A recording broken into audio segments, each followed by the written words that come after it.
안데르센 동화 작가가 덴마크 사람인데 행복 지수가 제일 높은 나라가 덴마크라고 해요. 이 사람은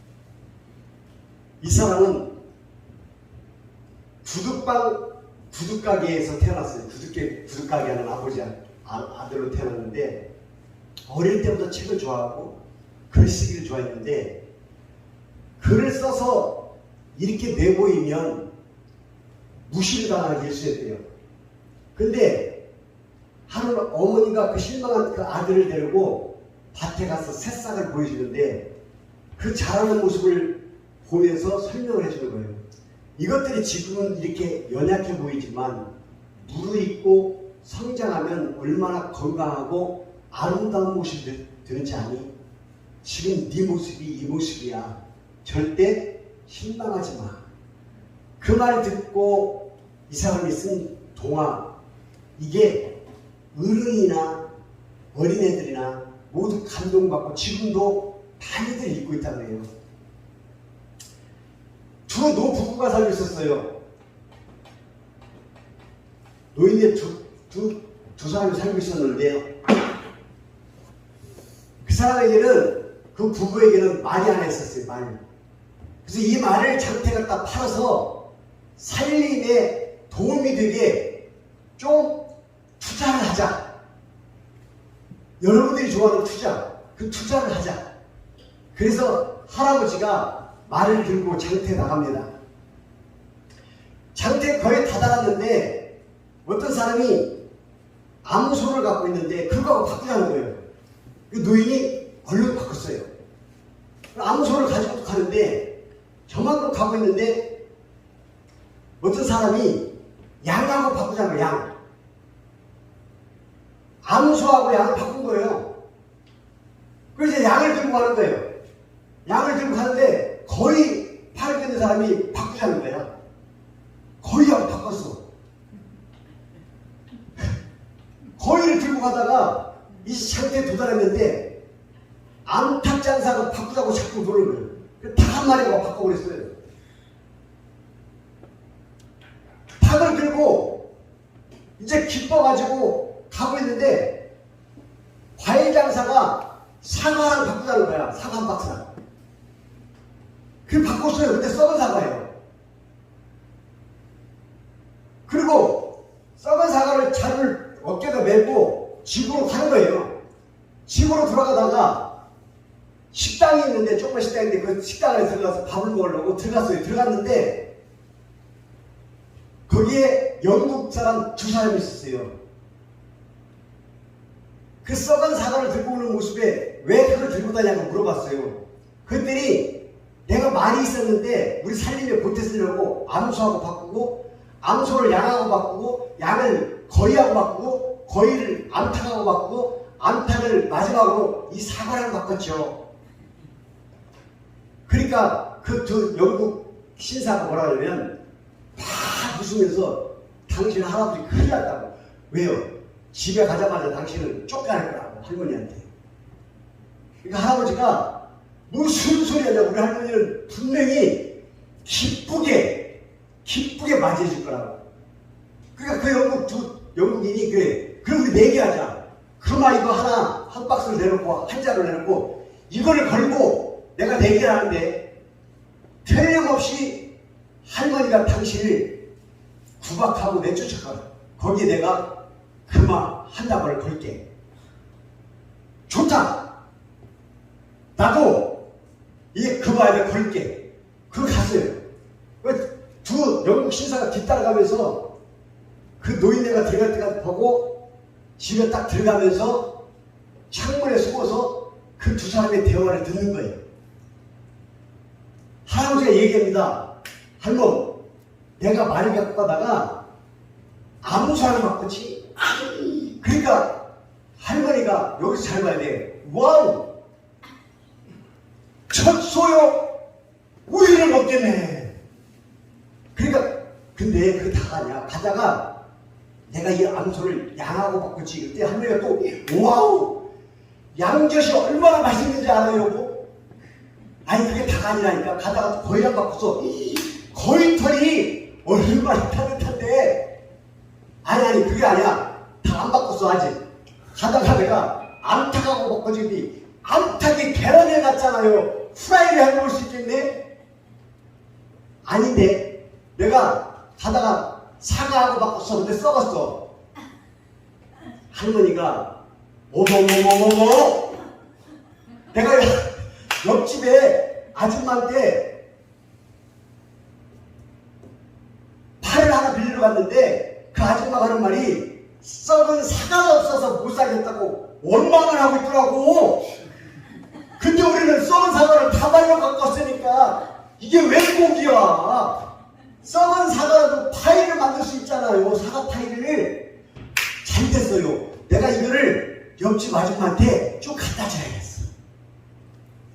그 모습을 창틈으로 보고 있던 두 영국 신사가 기권을 해서 기권, 졌어. 내가 졌어. 그리고 그 말을 한 다발을 주고 합니다. 여러분, 그 말 한 다발이 말을 왜 얼마든지 많이 살 수 있는 돈이에요. 이게 참 말도 안 되는 소리 같잖아요. 말도 안 되는 소리 같은데 긍정적인 것이 얼마나 큰 복이 되는지를 보여주는 것 같은 거예요. 아멘. 우리나라는 엄마가 두 사람이 있대요. 한 사람은 인정적 엄마, 한 사람은 진상적 엄마. 어떻게 구분하는지 아세요? 잔소리를 하는데 기분 나쁘게 하는 잔소리는 진상적 엄마, 잔소리를 하는데 기분 좋게 하는 잔소리는 인정적 엄마예요. 분명히 맞다는 거예요. 잔소리 하는데 야 공부해야지, 맞는 말이잖아요. 근데 그 맞는 말이 더럽게 기분 나쁘대. 그렇게 하는 엄마가 진상적인 엄마예요. 진상이 누군가 모르는 거지. 진상 없어요. 근데 같은 말을 하는데 위로가 되게 하는 분인데 힘들지. 그래도 어느 정도 따라가야 되잖아. 조금 TV 보다가 공부할 거지? 야! 밤새 보고 또 보고 또 보고 공부! 이 진상이가 이것 때문에 누가 진상이야 지금? 손가락질하는 내가 진상인데 자식들한테 그렇게 하는 거예요. 왜 그래요? 내가 부모한테 그렇게 받았기 때문에. 이게 우리나라 문화가 너무나 깊게 깔려있다는 거예요. 외국에 나가면 우리가 볼 수 없는 모습을 많이 봐요. 여러분, 우리나라 대한민국에서 수학시험을 보고 산수시험을 보는데 계산기 들고 들어가는 사람 있어요? 없어요? 미국은 전자계산기를 들고 들어가요. 놀라지도 않아. 여러분들도 들고 들어가서 시험 볼 때? 안 들고 들어갔잖아요. 근데 시험 볼 때 전자계산기 들고 가서 2 플러스 2는 2 플러스 2는 4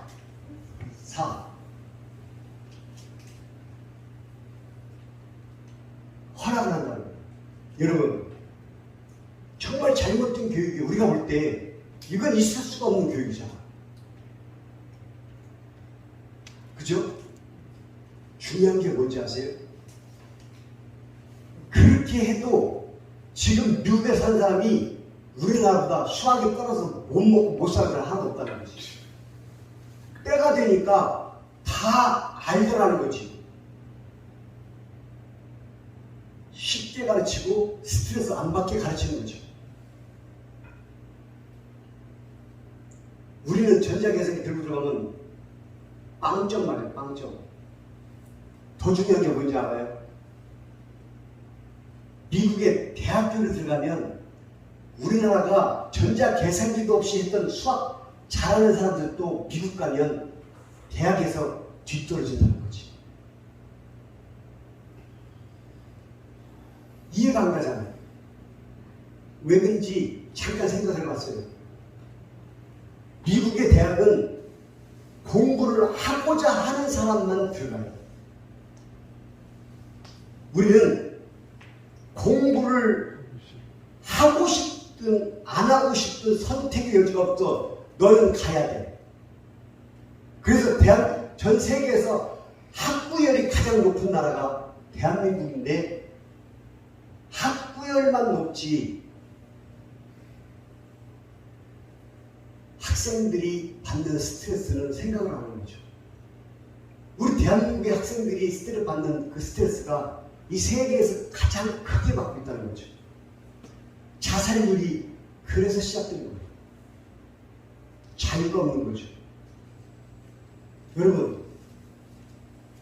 여러분들이 학교 다닐 때 1등 했던 사람들이 다 성공했어요?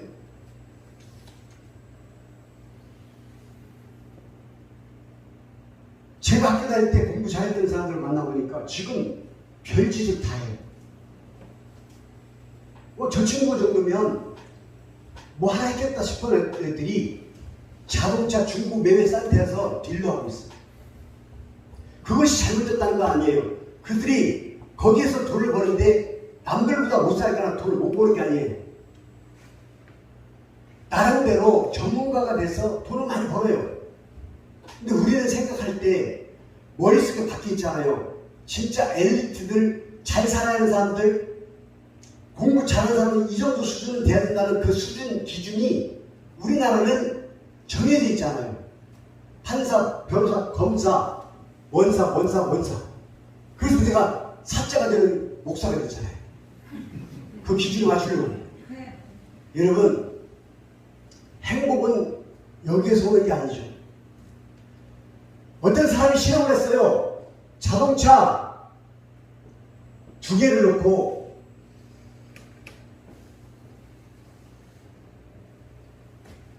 둘 다 본닛을 열어놨어요.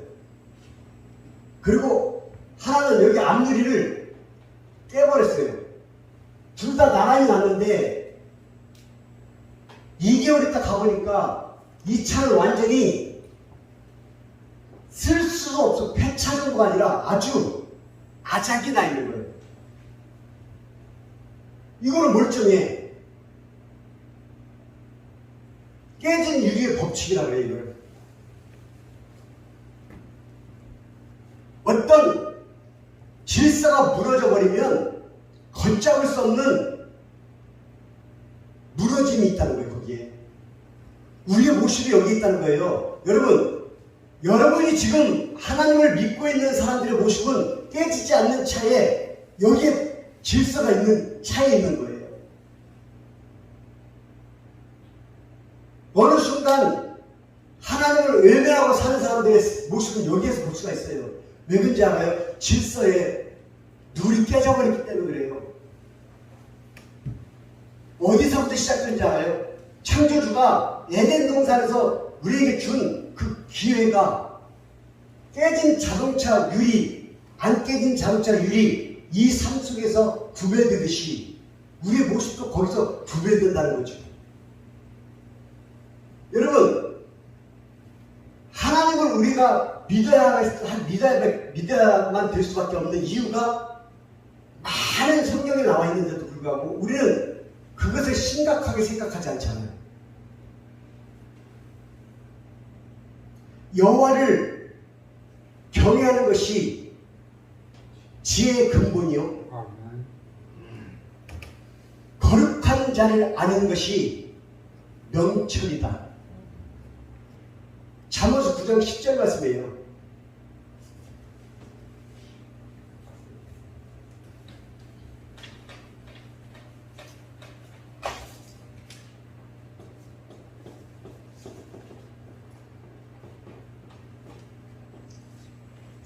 제가 설교할 때마다 이 경외에 대해서 무지하게 많은 설교를 했어요.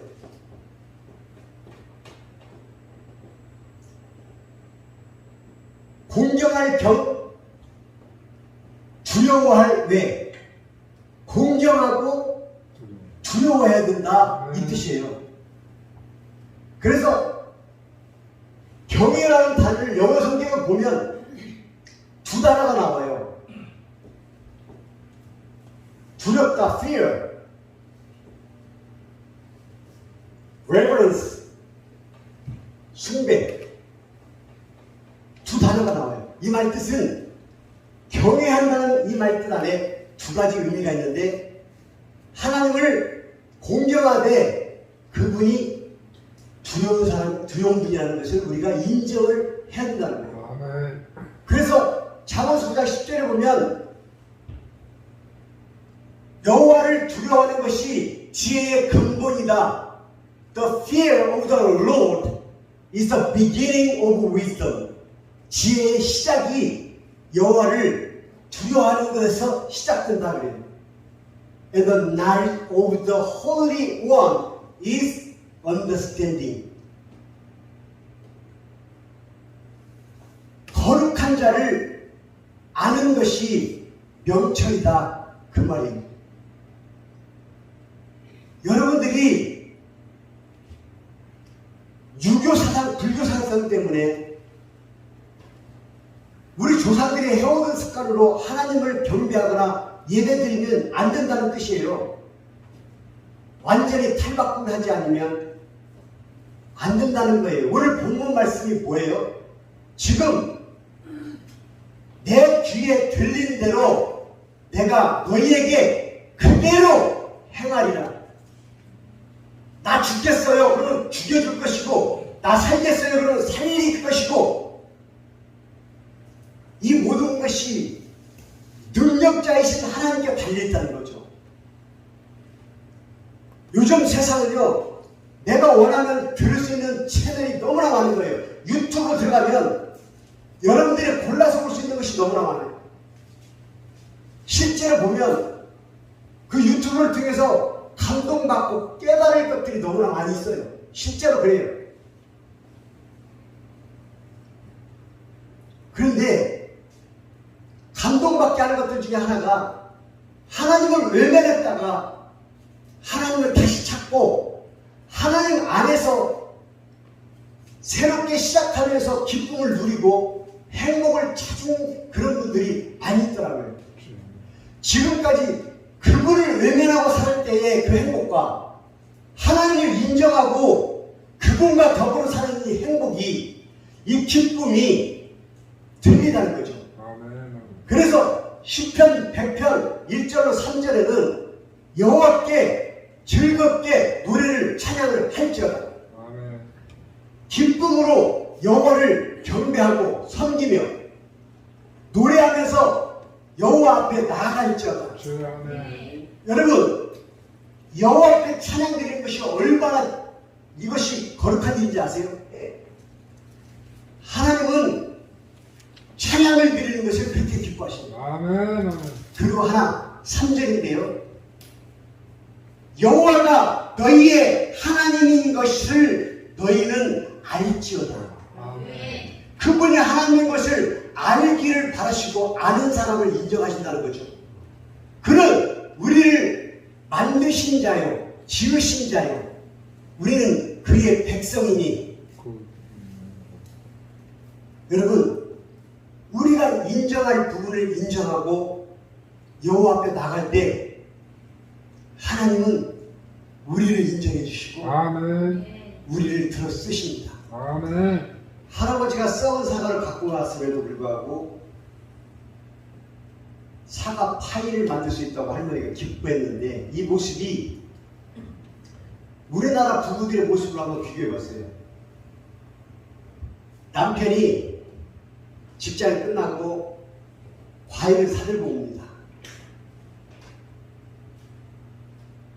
그러면 그 부인이 평소에 안 하던 짓을 하니까 딱 쳐다보는데 눈에 보여.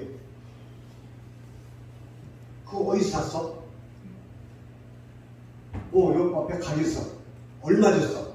얼마 줬어? 누가 그런 짓 하라겠어? 그 돈이면 나는 한 박스를 산다, 한 박스를. 왜 시키지도 않은 짓을 해? 그러면 그 순간 그 남편한테는 이 트라우마가 생겨요. 트라우마. 나는 집에 뭐 사들고 만드는구나. 그런데 이런 또 가정이 있어요. 남편이 과일을 사갖고 사과를 딱 사들고 딱 들어왔는데 딱 보는 순간 그 부인이 얘기한다. 와우! 필이 통하네. 내가 사과 먹고 싶었는데 어떻게 알고 사과를 사왔어? 딱 사과 들고 하늘을 씹어 먹으려고 딱 하는데 벌레가 딱 있는 거야. 어머머머머, 이거 좀 봐, 벌레. 이건 자연사냐? 그러면 그 남편은 퇴근할 때마다 사과 사올 거예요. 근데 여기서 깨달을 게 뭐냐면 이미 엎질러졌어. 이미 과일을 사왔어. 그러면 두 번째 부인이 했던 것처럼 현명하게 하는 게 낫잖아요. 부정적인 것보다 긍정의 힘이 더 좋다는 거예요. 아멘. 여러분, 우리가 알아야 할 것은 딱 하나예요. 주 예수 그리스도를 믿으라. 그러면 너와 네 집이 구원을 받으리라. 이것보다 쉬운 말이 있어요. 내가 예수를 믿으면 내 집도 구원을 받을 수 있다는 거예요. 가능성이 있잖아요. 그런데 왜 그분을 믿어야 돼요? 물론 잘 되는 거 이것도 필요해요. 근데 우리에게는 무조건 잘 되기만 한다면 살아가는 삶을 배울 수가 없는 거예요. 그래서 안 될 때도 있고 잘 될 때도 있는 거예요. 무너질 때도 있고 일어설 때도 있는 거예요. 그런데 사람들은 무너지면 다 끝나는 줄 알고 죽는 거예요. 죽지 않으면 다시 일어날 수 있다는 것을 못 본 거예요. 보지 못했던 거예요. 근데 우리는 예수님을 믿으면서부터 그것을 보기 시작한 거예요. 죽은 자도 살리시고 병든 자도 고치시고 안전뱅이가 일어서고 장님이 눈을 뜨고 문둥병이 아이 살처럼 깨끗이 낫는 것을 우리가 봤던 거예요. 또 내가 허리 디스크로 병원에 누워있다가 디스크로 고침받고 나와 있는 것처럼 자기가 체험도 받을 수 있는 거예요. 이런 걸 겪어본 사람들은 절대로 쉽게 무너지지 않습니다. 왠지 아세요? 예수님은 우리를 위해서 죽으러 이 땅에 오셨지만 그분이 그냥 죽기만 한 것이 아니라 사흘 만에 다시 살아나시면서 하는 말이 너희가 나처럼 된다는 거예요. 아멘. 그러면서 말씀하십니다. 요한복음 11장 25절 26절 여러분 잘 알고 있는 여호와께서 이르시되 나는 생명이요 부활이니 나를 믿는 자는 죽어도 살겠고 무릇 살아서 나를 믿는 자는 영원히 죽지 아니하리라. 아멘. 우리가 이것 때문에 이 자리에 있는 거예요. 여러분, 살고 죽는 거 다 정해져 있어요. 누구나 죽어요. 그런데 얼마큼 기쁘게 살다 죽느냐, 얼마큼 사람답게 살다 죽느냐, 얼마큼 내가 죽어서 부장이 되느냐. 여러분들 보험 좋아하고 보장형 좋아하잖아요. 이것은 비교할 수가 없는 거예요. 이 세상에서 여러분들이 누릴 수 있는 그런 것과는 비교할 수 없는 거예요. 그걸 여러분들은 guarantee, warranty, 보장을 받은 거예요. 보장을 받은 사람들처럼 행해야 되는데 딱 한 가지, 금방 예수님이 말씀하신 것처럼 그분이 생명이시고 그분이 부활이시기 때문에 그분을 믿을 때 가능한 거예요. 그분을 믿을 때 우리는 슬퍼하지 않고 기뻐하며 감사할 줄 알며 살 수 있는 거예요. 우리 주변에 보면 많은 사람들이 슬픈 얘기를 너무 많이 해요. 힘든 얘기를 너무 많이 하는데 왜 그런지 아세요? 그들 안에 예수님이 없기 때문에 그래요. 예수님을 못 믿게 사탄은 인간들의 마음을 조종합니다. 인간들의 마음을 힘들게 합니다. 교회를 못 나가게 해야 되니까. 그래서 이 사탄이, 마귀가 가장 무서워하는 것이 어떤 사람인지 아세요? 기뻐하고 감사하는 사람을 제일 무서워합니다. 그래서 사람들을 기뻐하지 못하게 만들고 힘들게 만들고 감사가 없게 만드는 것이 그 사탄 마귀의 일이래요. 그들의 직무래, 직무. 거기에 넘어가는 사람은 이 자리에 없는 것이고, 주여. 기뻐하고 감사하면 사탄이 쳐들어오지 못하기 때문에 내가 이미 막아낸 거예요. 아멘. 여러분, 긍정의 힘은 우리 인간이 생각하는 것보다 더 커요. 주여. 근데 여기에 예수 그리스도의 이름으로 기뻐하고 감사하는 삶을 살잖아요. 여러분들이 지금까지 누구에게도 받아보지 못했던 행복과 즐거움이 여기에서 시작된다는 거 아세요? 아멘. 아멘. 제가 예수님을 만나고 이렇게 기쁘게 살고 주여. 울 일도 많고 감사할 일도 많고 기뻐할 일도 많아질 거예요. 예수님을 떠나버리면 딱 두 가지밖에 없어요. 고통과 슬픔. 너무 힘들어서 못 살아요. 어떤 대단한 말로 여러분들 마음을 바꿔놓을 수 없어요. 단 여러분들의 마음이 움직일 수 있는 것은 오직 예수님밖에 없습니다. 아멘. 예수님이 여러분들에게 주시는 그 사랑만 여러분들이 받는다면 무엇이든지 극복할 수 있어요. 주여. 지금 여러분들이 뭘 힘들어하는지 모르겠지만 그 힘들어하는 것조차도 예수님 앞에 내려놓으세요. 주여. 아멘. 그리고 나는 될 거야. 주여. 아멘. 왜냐하면 예수님 계시잖아. 주여. 예수님은 하나님께서는 애굽, 이집트의 이스라엘 백성들을 탈출시켜야만 했습니다.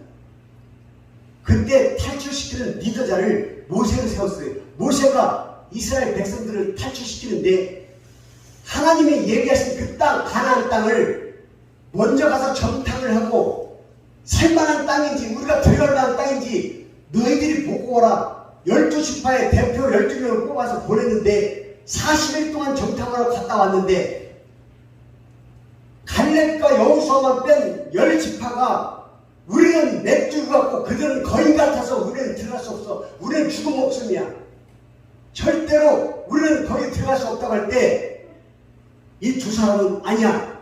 하나님이 우리에게 주신 것이 맞는 거야. 저들은 우리의 밥이야. 여러분, 이때 이 두 사람은 하나님으로부터 인정받고 나머지 10사람은 끝내 하나님이 말씀하신 가나안 땅에 들어가지 못했어요. 우리가 여기서 중요한 게 바로 이거예요. 같이 성도 생활하면서 같이 예수 공동체 생활을 같이 하는데 이상하게 누구는 천국에 가고 누구는 지옥에 가는 이유가 여기에 있다는 거예요. 가장 근본이 능력자이신 하나님을 믿는 자 입에서는 불평, 불만, 부적격 말이 안 나온다는 거예요. 오직 기뻐하고 감사만이 나온다는 거예요. 빌립보서 4장 4절에서 주 안에서 기뻐하라. 내가 다시 말하니 항상 기뻐하라고 사도 바울이 깨달은 것을 우리에게 얘기하고 계신 거예요. 여러분, 제가 가장 많이 사용하는 말씀 중에 욥기서 42장 5절 말씀을 계속 말씀드리잖아요. 지금까지 내가 귀로만 주를 들었사온데 이제 내가 눈으로 주를 배웠나이다. 여러분, 욥이 갑자기 주님을 눈으로 본다고 고백한 이유가 뭔지 아세요? 욥이 하나님께 따졌어요. 왜 내가 이런 고통을 받고 내가 왜 이런 시련을 당해야 되는지 능력자신 당신이 나에게 얘기해봐요. 근데 하나님은 네가 이래서 그런 거야 라고 얘기를 안 하세요. 계속해서 다른 말만 하는 거예요. 저 바다를 봐라. 저 산을 봐라. 저 용을 봐라. 저 악어를 봐라. 이상한 말만 하는데 다른 말 하나도 안 했는데 욥이 깨닫기 시작한 거예요. 자기가 잊고 있었던 천지 창조자 하나님을 갑자기 깨달은 거예요. 그걸 보면서 깨닫기 시작한 거예요. 그래서 보지 못하던 하나님을 제 눈으로 이제야 보옵나이다. 아멘. 이제야 깨닫게 됩니다. 라고 고백하고 욥이 하나님을 올바로 바라봤을 때 두 배 갑절의 복으로 다시 욥이 받게 되잖아요. 여러분, 긍정의 힘, 긍정적인 마인드를 갖는 것은 이 세상 사람 누구도 우리에게 줄 수 없습니다. 오직 한 분, 예수님만이 우리를 변화시킬 수 있어요. 아멘. 예수님만이 내가 기뻐하고 감사할 수 있게 만들어 주실 수 있어요. 아멘. 진짜 제가 욥처럼 여러분들에게 고백하고 싶은 것이 진짜 귀로만 듣지 말고 이제 눈으로 예수님을 좀 만나봤으면 좋겠습니다. 아멘. 아멘. 예수님을 내 눈으로 보게 해주시옵소서. 그게 긍정의 시작이 될 줄 믿습니다. 아멘. 잠언서 9장 10절에서 말씀하신 것처럼 여호와를 경외하는 것이 지혜의 근본이다. 영어로 설명하면 여호와를 경외하는 것이 지혜의 시작이 된다는 것처럼 우리의 시작은 예수님으로부터 시작되는 거예요. 무엇이든지 예수님으로부터 시작될 수밖에 없습니다. 그래서 회복이 되는 겁니다. 할렐루야. 아멘.